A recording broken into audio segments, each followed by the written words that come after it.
खैने रही कसम क्रिया के जानू तबो ने हमर होई भीगे। खैने रही कसम क्रिया के जानू तबो ने हमर होई भीगे। रनिया के काल ससुरा चल जइबीगे। सोनावा के काल ससुरा चल जइबीगे। खैने रही कसम क्रिया के जानू तबो ने हमर होई भीगे। खैने रही कसम क्रिया के जानू तबो ने हमर होई भीगे। रनिया के काल ससुरा चल जइबीगे। सोनावा के काल ससुरा चल जइबीगे। रनिया के सोनावा के ससुरा चल जइबीगे। ससुरा चल जइबीगे।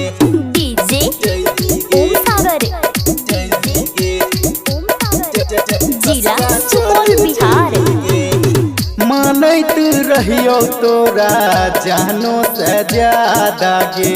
तब किया बदल लेली अपन इरादा गे।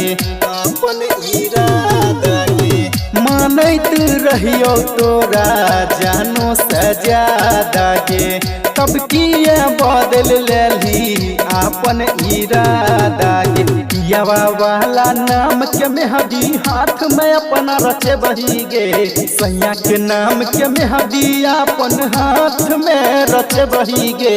सोनावा गे काल ससुरा चल जइबीगे। रनिया गे काल ससुरा चल जइबीगे।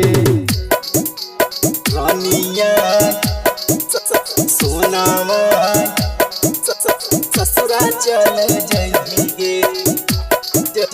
ससुरा चल जइबीगे। डीजे ओम सागर जिला सुपौल बिहार। राइटर सरगम के देवी दर दिया गे। जीतौ मिथिलेश कोना लागतौ हर दिया गे। लागतौ हर दिया गे। राइटर सरगम के देवी दर दिया गे। जीतौ मिथिलेश कोना लागतौ हर दिया गे। डीजे ओम सागर के सोना ओकरो न है बही गे।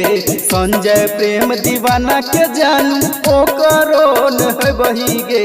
रनिया गे काल ससुरा चल जइबही गे।